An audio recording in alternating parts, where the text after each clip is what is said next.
Welcome back to our channel. Today, we delve into the intense pursuit of the FBI's most wanted dark web pedophile, Peter Scully. His name instills terror in those acquainted with his atrocious acts. Stay tuned as we reveal the shocking narrative of how this notorious criminal, considered the world's worst pedophile, ultimately faced a 129-year prison term, rightfully serving his punishment. Originally from the Melbourne suburb of Warren, sought refuge in the Philippines in 2011. He fled due to his involvement in a real estate scam, which resulted in 117 fraud and deception charges. The scam caused investors to lose approximately 2.6 million Australian dollars. Additionally, Scully saw an opportunity to run an unlicensed online escort service with his Filipino girlfriend in the Philippines. However, their business struggled to thrive as they faced stiff competition from the numerous existing sex workers and escort services in the country. In an ill-advised attempt to improve their situation, they decided to venture into even darker and more disturbing activities. He orchestrated the establishment of an international child sexual abuse ring, enabling the distribution of pay-per-view videos depicting the horrific abuse and torture of children to individuals with depraved interests worldwide. His chosen playground for these heinous activities was the island of Mindanao, where he exploited impoverished families desperate for employment 28,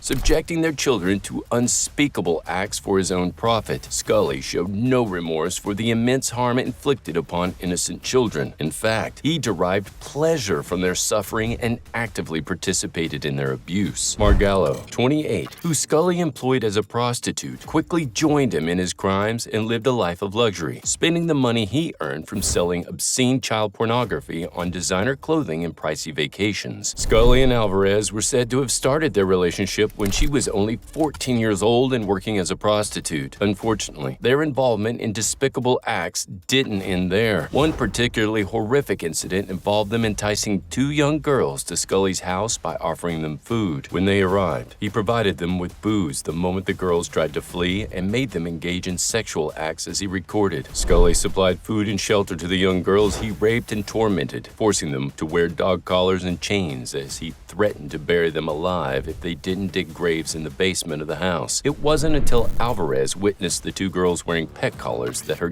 guilty conscience began to trouble her. However, by that time, Scully had already committed the most heinous crimes imaginable. To make matters worse, the evidence of his acts remained elusive because they were documented and published on the dark website called No Limits Fun. The content found on this website was nothing short of nightmarish, and disturbingly, some of it was sold to pedophiles who paid exorbitant amounts ranging from $100 to $10,000 for the videos. One of the most infamous videos created by him was a series known as Daisy's Destruction, which was released in 2012. The extreme nature of this video led to it being considered an urban legend at one point. In Daisy's Destruction, Scully, along with two Filipino women, subjected three young girls to torture and rape. One of the victims, named Barbie, had been taken from her family at the age of 5 by Scully's associate, Lizelle Margallo. During the filming, Scully encouraged Margallo, who had experienced trafficking as a child herself, to participate in the severe physical abuse inflicted upon the children. A reporter from 60 Minutes Australia interviewed one of the survivors, who barely shared her first-hand account of the abuse and torture that occurred within Scully's horrifying captivity.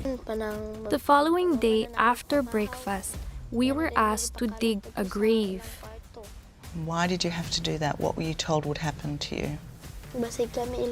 That we will be buried in the graves that we are digging. While Peter was assaulting me, Carmi Ann told me to shut up, and she covered my face with pillows so I won't scream. Scully's abhorrent actions attracted individuals like Matthew David Graham, who operated a series of disturbing child pornography websites. The explicit content gained swift attention from law enforcement and the media, triggering an international manhunt to bring those responsible to justice. Detective Hamoudi and his team tirelessly combed through vast amounts of digital evidence, driven by their determination to hold Scully and his accomplices accountable. Despite the prosecution prosecutors' immense emotional distress from witnessing the abuse in the videos, they persisted in their pursuit of justice, collaborating with law enforcement agencies worldwide. Australian Federal Police Officer Paul Hopkins joined forces with Filipino investigators, meticulously comparing the interiors of houses seen in the videos to gather incriminating evidence against Scully and his associates. On February 20th, 2015, police captured the moment of Scully's apprehension. Video footage depicts him being pinned to the ground, wearing a yellow shirt, while authorities announced the 6 warrants for his arrest. Give me your name. It's Peter Scully. What? It's Peter Scully. Peter Scully. We have 6 warrants for your arrest. Wow.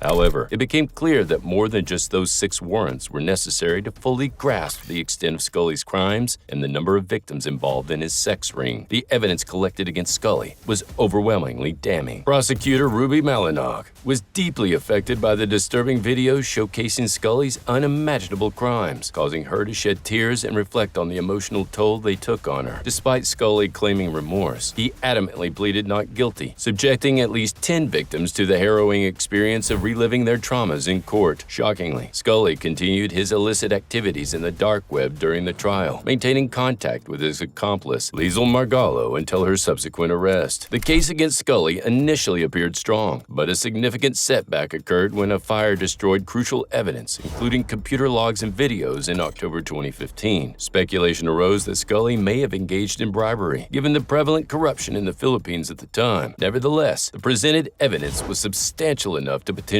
secure a life sentence for Scully, who faced 75 charges related to the alleged sexual abuse of 75 children. 4 other individuals involved in the production of his pornography also stood trial alongside him. The cases were described as horrific by child abuse investigators expert Margaret Acuyo, who considered them among the most severe she had ever encountered. Some prosecutors even advocated for the reintroduction of the death penalty despite its abolition in the Philippines in 2006 as a fitting punishment for Scully's abhorrent crimes. On June 13, 2018, Scully and his girlfriend Alvarez received life sentences from Judge Jose Escobedo, along with an order to pay 5 million Philippine pesos, around $87,000 in restitution to the victims. In November 2022, Scully faced a second conviction, resulting in an additional sentence of 129 years in prison, while Margallo received a sentence of 126 years. 2 other accomplices, Alexander Lau and Maria Dorothea Chia, were each sentenced to 9 years. A total of 60 cases were filed against Scully, but the victory felt hollow as the Philippines, where Scully operated his heinous ring, remained a hotbed of child abuse and exploitation. Detective Superintendent Paul Hopkins, who worked on the Scully case, described the network of child abuse in the Philippines as monstrous, emphasizing that Scully was just one part of the larger problem. Scully's self-centered journal and interviews showcased his arrogance and lack of remorse, offering no sympathy for the crimes he committed. Although he's imprisoned in a horrific facility cut off from the outside world, concerns remain for the victims who must carry the dark memories of torture and the persistent online network of vile pedophilia. Nevertheless, there is solace in knowing that the world's most infamous pedophile has 128 more years behind bars. That's all for now. Kindly hit the like button if you enjoyed this video. Thanks for watching. See you soon.